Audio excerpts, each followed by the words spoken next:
Well, the Terminator franchise seems to be back in the mainframe at this moment in time. So here's my quick thoughts on the previous 4 Terminator movies. Terminator 1, it's a classic 80s action movie, it's awesome. Terminator 2 Judgment Day speaks for itself. Need I go on? Terminator 3 Rise of the Machines? You know what? I kinda like it. I think it's pretty good. Terminator Salvation? Not a fan. Terminator Genisys? Let's talk about it.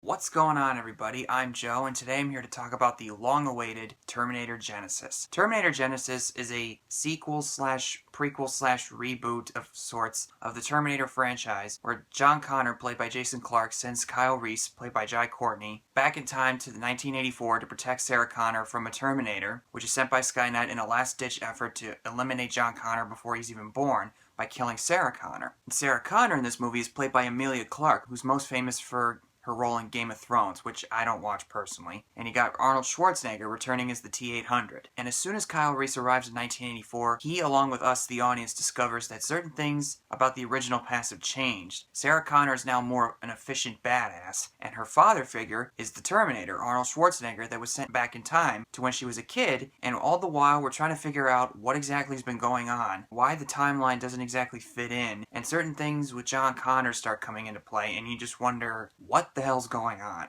Now, if anyone had seen my most anticipated of 2015, I talked briefly about Terminator Genisys. I was not really looking forward to it. I just don't really see how much longer we could keep going with the Terminator franchise. I mean, you had 2 great movies, a good movie and a movie that was pretty underwhelming and not really that interesting. And watching the previews, I basically had the same reaction that Doug has in The Hangover when he's finally discovered by his friends on the rooftop. What the fuck is going on? I couldn't exactly tell what was meant to be happening. I mean, are they rebooting the franchise? Are they undoing everything? What is going on here? And if you've seen the trailers, studio heads and marketing campaign, what the hell were you thinking? Putting so much detail in the trailers? What was up with that? And if you haven't seen those trailers, I'm not gonna say what exactly I'm talking about, but if you have seen the trailers, you basically have seen almost the entire movie, but I'm going to try not to spoil anything for you. Going into this movie, I was skeptical, but I was still willing to give it a shot because I like Arnie as much as the next guy. I mean, it's Arnold Schwarzenegger. I've been waiting for you. It is nice to meet you. And with all these negative reviews that have come out about it, I could see why people are hating on this, but I have to be honest, I actually ended up not hating it. I actually, for the most part, had a really good time with Terminator Genisys. Is it a good movie? Well...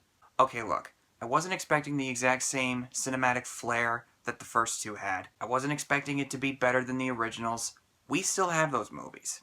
I was expecting it to be a good movie, and hopefully that in some way it could bring the franchise back to its cinematic heights again. It doesn't quite get there, but it still managed to win me over in some respects. It has some pretty cool action set pieces, it's well filmed, and the actors, for the most part, are cast really well. Jason Clarke as John Connor, an odd choice, I would say. He was great in Dawn of the Planet of the Apes, and he's pretty good here as John Connor, I'll admit, even though, like I said, he's a bit of an odd choice. Emilia Clarke, I was kind of neutral on as a young Sarah Connor, and she does look like a young Linda Hamilton, and for the most part I thought she did it pretty well, even though there were a couple times it felt like she was just doing an impression of Linda Hamilton. But you also got J.K. Simmons in here, in a small part. I won't say exactly how he fits into the movie, but he manages to add a lot to the movie quite a bit. The only problem is, he's barely in it. That was a bummer. Now, was I rushing, or was I dragging? Jai Courtney as Kyle Reese, though,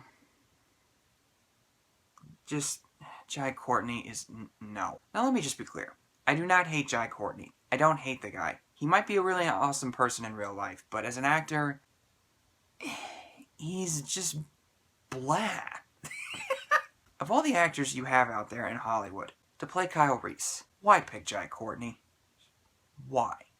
And of course, you got Arnold Schwarzenegger. Schwarzenegger, I will say, is by far the best part of this whole movie. He's still got that charm, that sense of humor that he has in the previous Terminator movies that he was in. 4 doesn't count. That was a CGI makeup effect. He's got some really cool one-liners in here that are so awful, but yet when he says it, he can get away with it. I mean, I don't know. It just works for him. It's Arnold. He's awesome. Not as an actor, but... Okay, I'm getting ahead of myself here. I also liked how they address why he looks older in certain time periods in the movie, that he's getting older, that his skin and his hair are aging, in order for him to blend in with the crowd. But with all that being said, this movie definitely has problems. Mainly the script and some of the direction is really off. Now, this movie is made by Alan Taylor. Now, he's directed a few episodes of Game of Thrones, and as I've said before, I don't watch Game of Thrones. I'd like to one day. I'm not sure when, but I will one day. But he also directed Thor: The Dark World. Now, I did a review of it in the past, and I was praising it a lot, but looking back on it, it was pretty dull and boring. It's only 2 movies.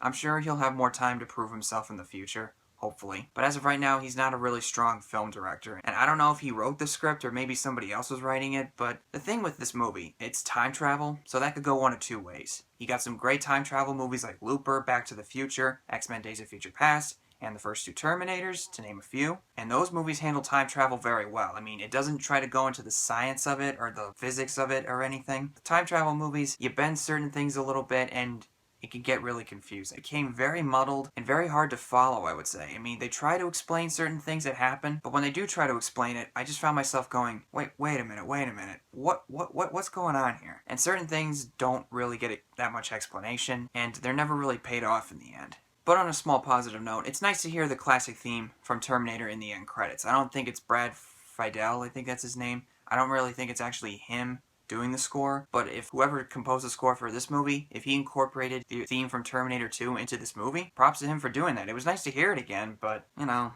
whatever. Overall, I had a pretty good time with it. I didn't dislike it as much as I thought I would, but I also wouldn't call it a good movie. It's a pretty decent, fun movie at best, I would say. It's a fun popcorn action flick, but for a Terminator movie, I have to say, that's not a good sign. This is Terminator we're talking about. The standard has been set. 1 and 2 are classics. So you make a sequel or a prequel or whatever that has Terminator in the title, you gotta try to make it the best movie that you can make it. Otherwise, you're only giving Hollywood exactly what it wants to do. Have an audience say, okay, that was good enough, just turn off your brain, and they're just gonna pump out more of it. And I heard that they're gonna put more sequels out there. Oh man, stop it already, okay? Leave it be. But that's all I really have to say about Terminator Genisys. If you like it, that's perfectly fine. If you hate it, I'm not going to tell you you need to get over it. But I can definitely understand why people are hating it. And regardless of how this movie is viewed in the future, I always got these 3 to fall back on. Yep. So what did you guys think of Terminator Genisys? Did you like it? You hate it? Comment below and tell me what you think of it. And till next time, hasta la vista, baby.